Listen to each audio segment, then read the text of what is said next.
Deus nos deu uma missão clara e Deus quer que oremos e trabalhemos. Há uma citação que diz: por milhares de vozes em toda a terra o aviso será dado. Milagres serão realizados. Quando os doentes serão curados. Quando a ciência. E os milagres seguirão os crentes. Quando... Leia a primeira frase. Quando você vai e trabalha, então Deus vai com você. Ele diz: vá, e eu estarei com você. Quando você for e trabalhar, Deus vai realizar milagres. Não espere que Deus faça milagres. Deus, ajude-me com o trabalho, ajude-me com a saúde. Você precisa sair e trabalhar, e então Deus fará milagres. Os milagres não são para nos ajudar a ter uma vida confortável. Os milagres são para nos ajudar a salvar os perdidos. Jesus não disse a Lázaro: acorde para que você tenha mais 3 anos miseráveis de vida. E então você morre novamente. Ele disse: faça isso para que eles saibam que você me enviou. A razão dos milagres na vida de Jesus era que os outros pudessem saber e ser salvos. Os milagres são para salvar os perdidos, não para ajudar os fiéis a terem uma vida melhor. Cristo deixou o céu para vir e salvar. O Senhor não se agrada de nossos esforços fracos e ineficientes. Tudo o que você faz pela salvação das almas deve ser feito com zelo e devoção. Devemos trabalhar com a mesma seriedade com que Cristo trabalhou. Devemos colocar intensidade e perseverança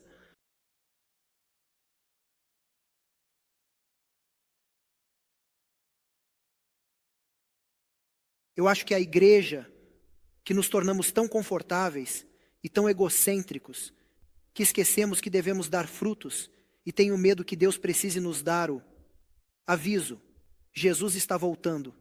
Se você não der frutos, será cortado. Deixe-me te dar a resposta.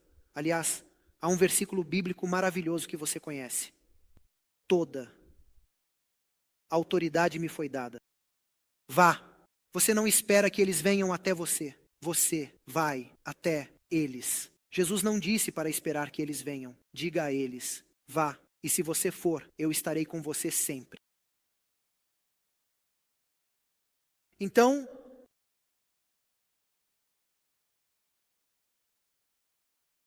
aqueles que caminham na luz, aqueles que realmente caminham na luz, estão cheios do desejo de compartilhar a luz.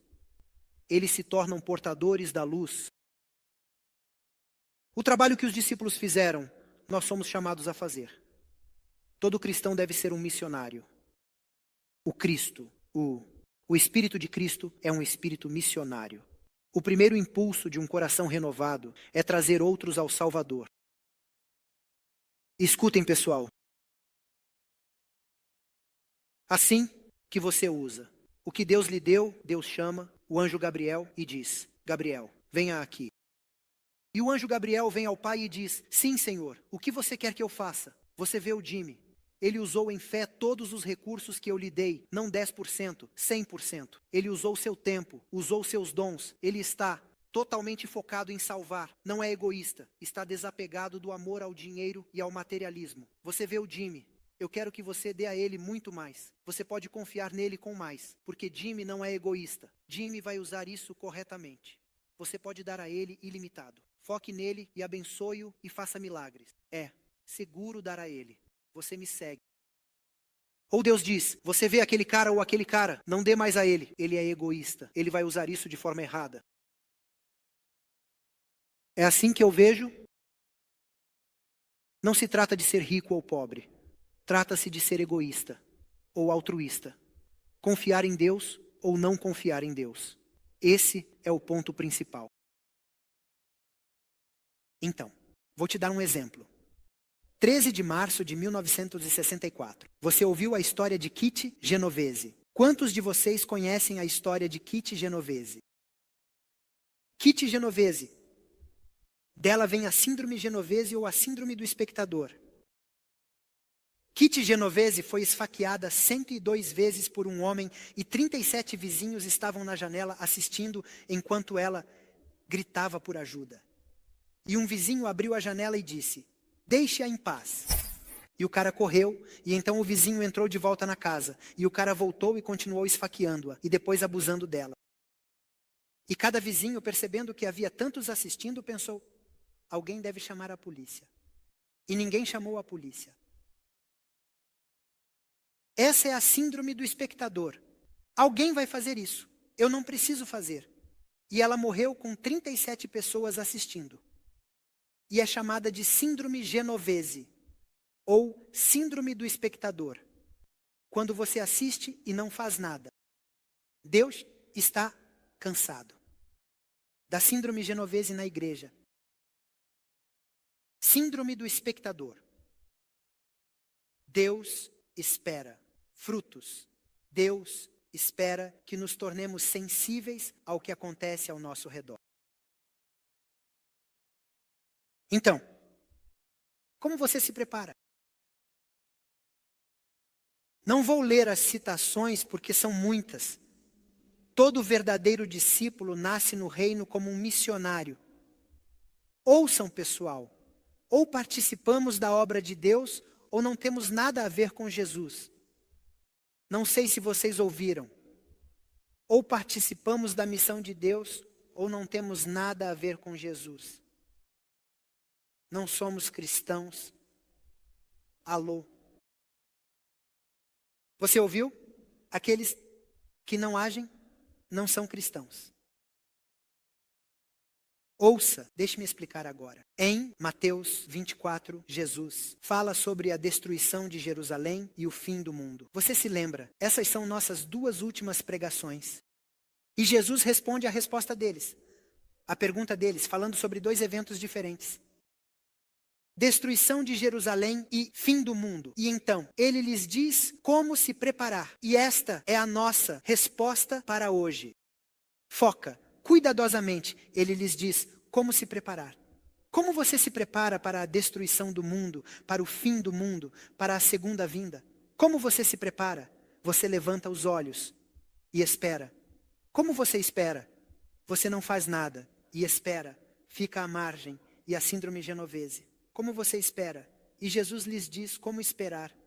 Assim que ele termina de falar sobre os sinais dos tempos, os sinais do fim, Jesus lhes conta uma parábola, para que saibam como se preparar. E Jesus diz, havia um mestre que foi até seus servos e deu a um 5 talentos, a outro 2 talentos e a um 1 talento. E disse, saiam e usem isso. E então o mestre voltou. E o que aconteceu? Desculpe, é uma história diferente. Eu estou errado. Ele disse para eles alimentarem os outros servos. Você se lembra? E o mestre estava atrasado, e alguns deles estavam alimentando os servos. E alguns deles disseram, ei, ele está atrasado. E pararam de alimentar os servos e começaram a abusá-los. E ele voltou, e aqueles que alimentaram, que serviram, foram chamados para o seu reino, e os outros foram destruídos. Como você se prepara? E então ele continua com a segunda parábola, as 10 virgens. E ele diz, todas as virgens estavam adormecidas, todas as virgens. Estavam esperando. Todas as virgens esperavam a segunda vinda. Todas as virgens esperavam entrar no céu do casamento. Todas adormeceram. E isso é ruim, mas esse não é o maior problema. Porque todos acordaram. E o maior problema é que 5 deles não tinham óleo. Como você tem óleo, e ele dá outra parábola e diz que deu a um 5 talentos, a outro 2 e a um 1. Aqueles que usaram seus talentos foram multiplicados. E ele disse, bom e fiel servo, bem feito, entre no reino. E os outros servos infiéis. Como você se prepara, pessoal? Você vê. Como você vigia e espera? Você serve. Como você obtém óleo? Você serve. Como você multiplica seus talentos? Você serve. Aqueles que não servem estão perdidos. Você não espera por Jesus fazendo nada. Só porque você vem à igreja não significa que está esperando. Todo mundo vai à igreja entre os cristãos. Você não espera por Jesus porque observa o sábado. Você deve observar o sábado. Mas essa não é a maneira como você espera. Você espera por Jesus trabalhando. Você prega o evangelho. É por isso que Jesus nos deu a grande comissão. Não é a grande sugestão. Como você espera? Trabalhe, dê frutos, dê frutos. O rei disse, tudo bem. E Jesus termina o capítulo 25. E essa é a chave. Depois que ele fala sobre a segunda vinda e conta as 3 parábolas, ele termina com um julgamento. Como você espera? O rei vai dividi-los em grupos. E o rei vai dizer a um grupo, venham para o reino porque vocês guardaram o sábado, foram à igreja, pagaram dízimo e fizeram evangelismo. Muitas vezes estamos satisfeitos por fazer isso. Ele vai dizer, entre no reino porque eu estava como pobre, eu estava com sede, eu estava com fome, eu estava nu, eu estava na prisão. E eles dizem, quando fizemos isso a você, e ele diz, toda vez que vocês fazem isso a eles, vocês fizeram a mim. Como você espera? Como você se prepara? Como você tem óleo? Como você multiplica talentos? Você segue, você faz isso por eles, você usa o que tem. E então os outros, Senhor, temos ido à igreja, realizamos milagres. Eu não te conheço, porque eu estive e você não esteve. E quando você não faz isso a eles, você não faz isso a mim. Pessoal, vocês veem como se preparam para o reino? Não, seja um espectador. Não seja a figueira que não tem frutos, apenas folhas. Você se prepara servindo. E pessoal, não se trata de dinheiro. Deus não tem um problema de dinheiro. Deus tem um problema com as pessoas. Deus o chama para fazer pequenos atos de serviço, serviço diário, usando o que quer que você tenha. Abra seus olhos e compartilhe o que você tem. Ore pela manhã. Senhor, você me daria oportunidades de compartilhar hoje. Eu te dou um exemplo. Você se lembra que eu te falei que fui ao veterinário e orando para que Deus me dê uma oportunidade? Quando você faz essa oração, Deus vai responder. E o veterinário diz, ei, sabemos que você vai à igreja, diga-nos no que você acredita. E eu lhe disse, e quanto à segunda vinda, e quanto ao estado dos mortos, e quanto aos animais de estimação no céu, e quanto a... E toda vez que vou, tenho que pregar. Bem. Eu deveria ir na quinta-feira ao veterinário. E eles ligaram, e eu tive que remarcar para sexta-feira. E eu vou na sexta-feira. E a senhora, a médica que está lá, não trabalha na sexta-feira. E eu digo, bem, ela não está lá. Eu não preciso compartilhar hoje. Mas eu orei, Senhor, se ainda quer que eu compartilhe com alguém, ajude-me a fazer isso. Mas nada acontece por acaso. Eles cancelaram por um motivo. Quando eu cheguei lá, o dono da clínica, e não vou te dar o nome, o dono da clínica vem e diz, eu ouço todo mundo nesta clínica, todas as enfermeiras, todos os secretários, todas as meninas falarem sobre você, compartilhando com elas, e você deu livros a elas. E sabe de uma coisa? Como você pode fazer isso na minha clínica sem eu saber? Eu pensei, cara, estou em apuros, e rezei em minha mente. E ele diz, você precisa me contar. Eu disse, tá bom. Eu disse, você sabe, acontece que eu tenho comigo alguns livros e alguns, eu quero lê-los. Diga-me no que você acredita. Diga-me por que você acredita. Diga-me. Nós falamos sobre oração, nós falamos sobre a segunda vinda, nós falamos sobre os 10 mandamentos. E eu pensei, cara, eu não quero pregar para você. Ele disse, eu pedi a você, continue dizendo. Ele ficou naquela mesa de aço, onde ele colocou o pet. Ele abaixou, subiu em cima e conversamos por 2 horas. Eu preciso me preparar. Eu preciso me preparar para o sábado. Ele continuou perguntando. E conversamos muito. E agora eu sei porque eles remarcaram para sexta-feira em vez de quinta-feira. Porque o proprietário precisava saber sobre isso. E então ele disse, você poderia me trazer alguns DVDs. Eu quero ouvir. Então eu conversei com o Jim. Eu disse, eu preciso dos 10 mandamentos e da série de orações. E eu vou levar para eles. E então ele me diz, perdemos uma criança e minha esposa está tão ansiosa para aprender mais sobre a oração, mal posso esperar para compartilhar isso com ela em casa.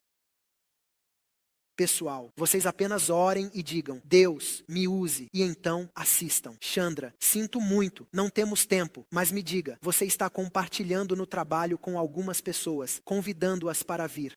É difícil, eles te mataram, você ainda está vivo. Mas você é tímido, não gosta de falar, gosta. Qualquer um pode compartilhar em qualquer lugar. Você não precisa ser um pastor. Você pode compartilhar o que quer que tenha. Pequenos atos de serviço. Pague uma refeição para alguém, você não vai ficar sem dinheiro. Pague uma refeição para alguém. Se você ver alguém na fila, deixe-o passar na sua frente. Faça atos de serviço em um mundo egoísta. Faça atos. Use as bênçãos que Deus lhe deu. Você é abençoado. Use as bênçãos que Deus lhe deu. Deus não lhe deu bênçãos para você. Deus lhe deu bênçãos para que você compartilhe. Use o que você tem e Deus vai multiplicar. E então você pode ganhar a amizade deles. E então você pode dizer: siga-me. Vá ao senhorio de Israel e diga-lhes: o reino está próximo. Cure os enfermos, limpe os leprosos, ressuscite os mortos, expulse os demônios. De graça recebestes, de graça dai. Deus te chama para servir, para ser uma bênção. Abra os seus olhos, ore por eles e Deus abrirá oportunidades para você. Realize pequenos atos de serviço diariamente. Deus fará você prestar contas de como usa seus talentos. Ouçam, pessoal, eu quero ler alguns parágrafos. À medida que as provações se intensificam ao nosso redor, ouça com atenção, estes são parágrafos-chave. A separação e a unidade estarão na igreja.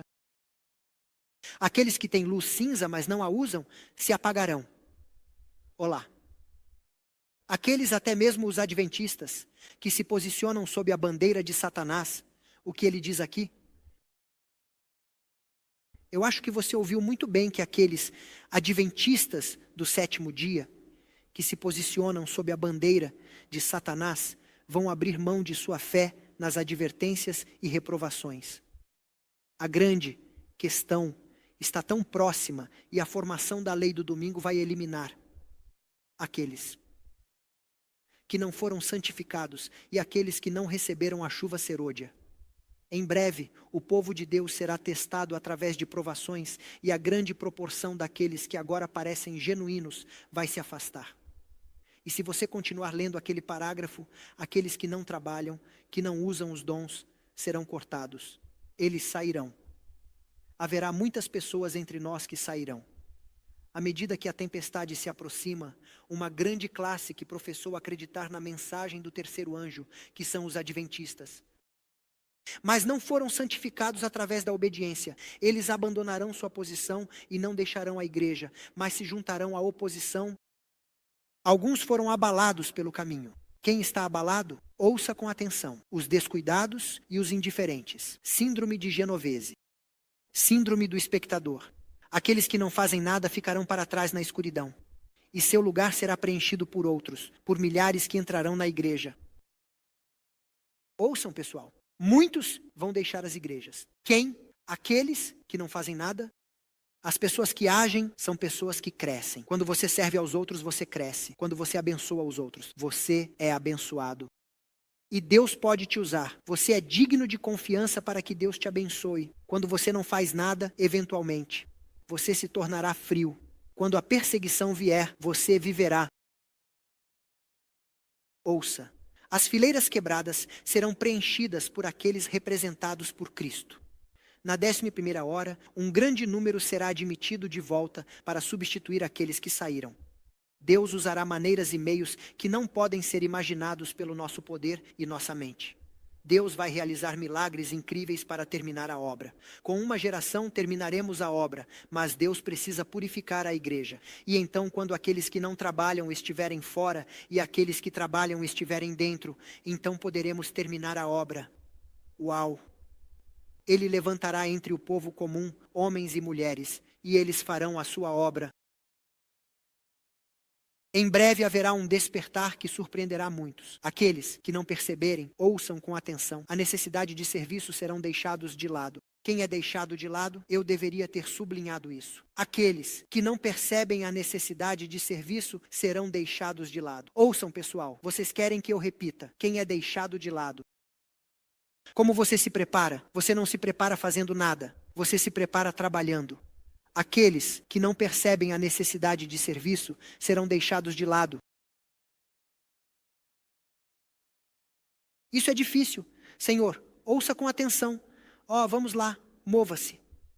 Ele não se move. Ok, já é demais. O Senhor abomina a indiferença e a deslealdade em tempos de crise em seu trabalho. Uau, você quer que eu leia de novo? O Senhor odeia. Ele não suporta a indiferença, a síndrome de Genovese. e a deslealdade em tempos de crise. O universo inteiro está assistindo à grande controvérsia. O povo de Deus está pronto para entrar em Canaã. O que pode ser mais importante do que ser leal a Deus? Sua bênção especial acompanha aqueles que trabalham. O trabalho deles é captar a luz e compartilhar a luz. Que a mensagem do Evangelho ressoe em nossas igrejas, convocando a ação. Que os membros tenham fé aumentada, ganhando o zelo do céu, um conhecimento de seus recursos, sem abrigo. Aqueles que se colocam sob o controle de Deus serão guiados. Eles captarão a tendência dos eventos e, inspirados pelo Espírito, não ficarão mais em impotência, apontando para o que não podem fazer. Mas eles sairão em fé, não ficarão mais na impotência. Pessoal, agora é a hora de se preparar.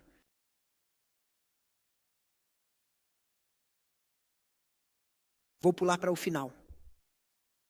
Quanto aos tempos e estações, não preciso escrever para vocês porque vocês não vivem na escuridão. Vocês sabem que Jesus está vindo. Ouçam, pessoal. Jesus disse a eles: esta geração não passará antes que essas coisas aconteçam. E aquela geração, por exemplo, Israel, quando não estavam prontos para entrar em Canaã, aquela geração morreu, a próxima geração entrou. Jesus disse a eles: esta geração não passará. Quando Jesus disse isso, essa geração tinha quase 40 anos.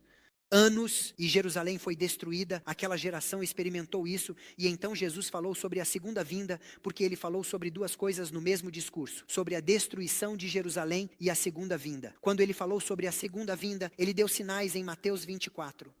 Terremotos, tornados, calamidades, catástrofes, Você se lembra? Guerras.